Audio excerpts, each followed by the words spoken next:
Hey guys, what's up? Kalamazi here, and we're going to be taking a look at a run through the new Underrot dungeon today as Demonology. Now last week or so the BFA Alpha was converted over to Beta, which meant that there was a character wipe, and access to most of the new dungeons now requires you to be level 120, which is where I've been the past few days. Heroic is requiring an item level of 305 to queue for, which means I would imagine Mythic is tuned somewhere around 320 or so. However, a good portion of the groups running it are at a much lower item level. Mythic Plus is also available, but it's very overtuned at the moment. Even when we had two tanks, we were not able to complete Waycrest Manor at level 2. Here are the talents I chose to run for this dungeon. It's a build that I've been running for a good bit, and I feel it provides a good bit of trash damage as well as being very solid on single target and boss damage. I was right around item level 285 when I ran this, so at Blizzard standards I should still have a good bit of gearing left before I step into Heroic and higher, but at the start of my expansion a lot of groups are always running higher content at lower item levels. I do want to mention up until a day or so ago there was an issue with Warcraft logs incorrectly reporting the actual amount of melee damage that melee classes and classes with melee pets were doing. It does seem to be resolved now, but I used both details and Warcraft logs here to verify that. I'll have a link to the logs in the description below if you want to see a more in-depth analysis. The first boss is a bit of a disaster, as our healer died pretty early on and I had to res him. However, this is not the easiest fight to do so with the required movement and target swapping in phase 2. I basically sat the second phase out, was not able to ramp up, had to res the healer, and had my sacrifice souls buff drop. Either way, the first boss is not very challenging, does have a few hard hitting abilities that you really have to watch out for.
First thing I want to mention here is that we are 120 now, which means we can really start seeing the actual tuning for classes at max level, and from what I've seen, both Marksman and Beastmaster Hunters are very overpowered at the moment.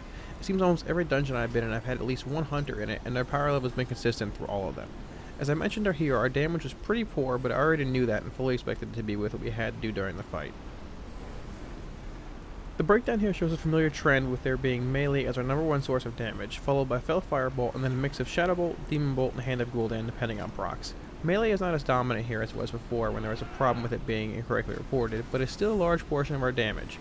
On a fight with less movement where we can actually cast and do a rotation, Fell Firebolt should be our number one contributor, but with a fight like we had before with having to rest the healer and having a lot of movement and not being able to ramp up, melee will be your number one contributing ability.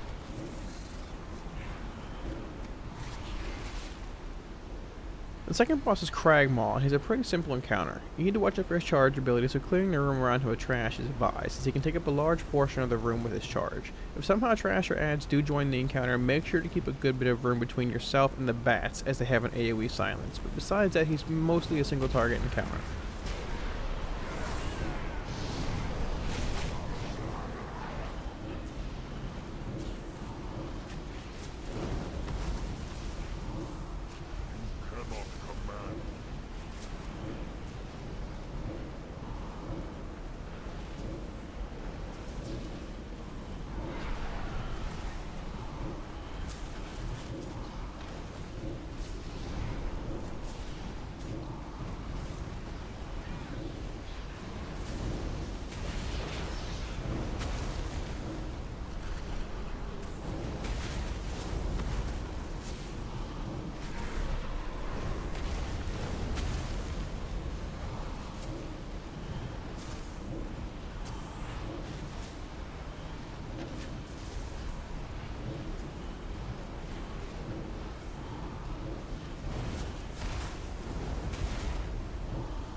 We did use Bloodlust here, and the damage meters are pretty close to each other overall. With having to res the healer and losing our buffs and ramp up time, we can truly just see how powerful Demonology currently is, especially under the effect of Bloodlust. We're about 2,500 DPS higher than the Beastmastery Hunter and over 3,000 DPS higher than the Marks Hunter, which honestly was a bit surprising seeing how powerful these specs currently are. Looking at the summary of our damage, we do now correctly see that your Wild Imp's Fail Firebolt is our #1 damage contributing ability, followed by our Pet's Melee and then Hand of Gul'dan and a mix of Demon Bolt and Shadow Bolt. Demon Bolt and Shadow Bolt often trade places here as it depends a good bit on our Molten Core procs for Demon Bolt. It is important to save a few charges of Molten Core if possible for when you cast Call Dreadstalkers due to their From the Shadows talent.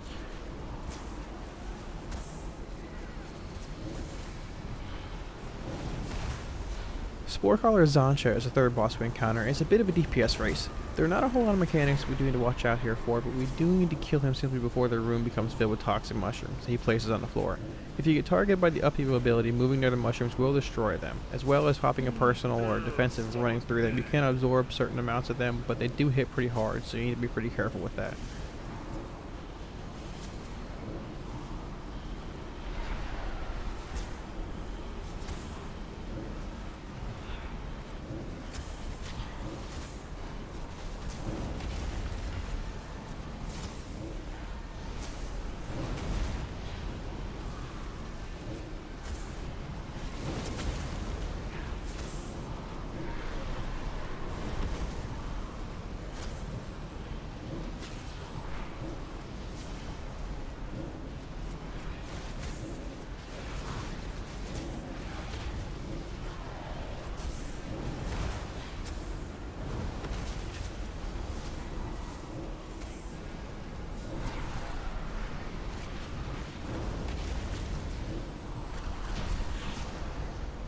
We see here that without Bloodlust, the damage between myself and the Beastmastery Hunter is much closer. We pretty much did the exact same damage on a mostly stationary single target encounter, with the Marksman Hunter doing about 2,000 less than both of us.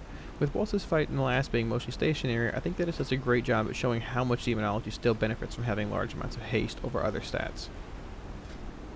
Looking at the breakdown, we do see Fell Firebolt as #1, followed by our Pet's Melee, and then Shadow Bolt and Hand of Gul'dan.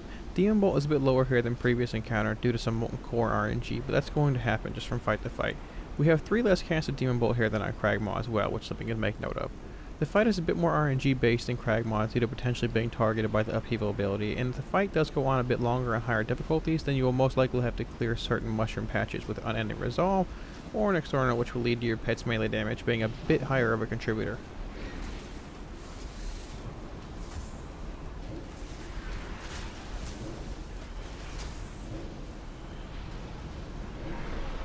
One thing I did want to mention or make note of here is that if you're heading into the final boss, if you have the Inner Demon's talent selected or any actual pet out, going down the ramp to the final boss will actually aggro the boss mid-air, so I had to swap to Soul Conduit and summon my pet once I reached the bottom here to not actually pull the boss early. The final boss is the Unbound Abomination. He's a very unique fight while also being a bit overtuned currently, I feel. The damage he takes from players actually converts into energy or rage for him, and once he reaches 100 energy, he spawns 2 blood adds need to be killed. When they are, each ad deals 10% of the boss's health pool to him as damage. So you pretty much have to damage the boss enough to force him to spawn the blood adds, kill the blood adds, and then get back on the boss and force him to spawn more. It's a very healing intensive fight and has taken most groups I've been in a few pulls to actually kill.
Looking at the overall damage breakdown for the encounter, we do see the meters are both very similar here, and the Beastmaster Hunter is in first, followed by us in second, and the March Hunter is in third by about 2,000 or so DPS. With this being a pretty intense target swapping fight with a lot of hectic ag, cleave, and movement, I expected the BM Hunter would be ahead here by a decent margin, but I was surprised that we were able to beat out the Marksman Hunter. The breakdown does show here that our Imp's Firebolt did beat out our Pet's Melee, but it's a good bit closer than the previous stationary encounters we had, which is what I expected to see in a movement heavy fight. We do see the Shadow Bolt is a good bit below Demon Bolt here, and I attribute a good bit of that to the hectic, heavy movement that we had and what the fight entails. Saving your Molten Core procs for points in the fight when you have to move really helps with both shard generation and add damage alike. Here's the overall damage for the Trash Pulls in the dungeon. I do feel that Demo excels a good bit more on larger Trash Pulls due to both Handy Ghoul and splash damage and having Implosion baseline. We do have a good bit of trash present in the Underrot, but a lot of it consists of packs with 2 to 3 mobs, and not the larger packs we see in dungeons like Shrine of the Storm or Waycrest Manor, for example. Looking at the breakdown, we do see the Handy Ghoul dam makes up a very large portion of our trash damage due to its impact damage being high, and our Dreadstalker's Dreadbite is in second, which we can attribute to having the Dreadlash talent selected for this dungeon. Implosion is a bit lower here than most dungeons, but as I mentioned, is partially due to the fact that a good bit of the trash in the Underrot only consists of 2 to 3 actual mobs, versus seeing the larger 7 to 8 whole packs in like Shrine of the Storms or Waycrest Manor or things of the sort. I do want to mention that over the course of the next few days I'll be working my way into Heroic and then Mythic and Mythic Plus dungeons on the BFA beta, so if you want to see that, make sure to hit the subscribe button and check back often. Overall, I still really like how Demo felt here in the current state that's in on the beta. I do hope they resolve the issue with Shadow Bolt's graphic, as throwing boxes is cool and all, but I really hope it's actually a new Shadow Bolt graphic, as we know Affliction recently got a new Unstable Affliction graphic as well. Thanks so much for watching, guys. Let me know what you thought of this run and what dungeons you'd like to see on Heroic, Mythic, and Mythic Plus in the comments below. I'll do my best to run them when I can. I'm also hoping to get both a Shadow Priest and Elemental Shaman run posts soon as well, but there are a few hoops you currently need to jump through to actually be able to run dungeons currently at 110 on the beta, so stay tuned. If you guys want to see more BFA and WoW content, hit those like, share, and subscribe buttons, as your support really helps, and I release new content every 2 to 3 days. Thanks so much, guys, and I'll see you in Battle for Azeroth. Peace.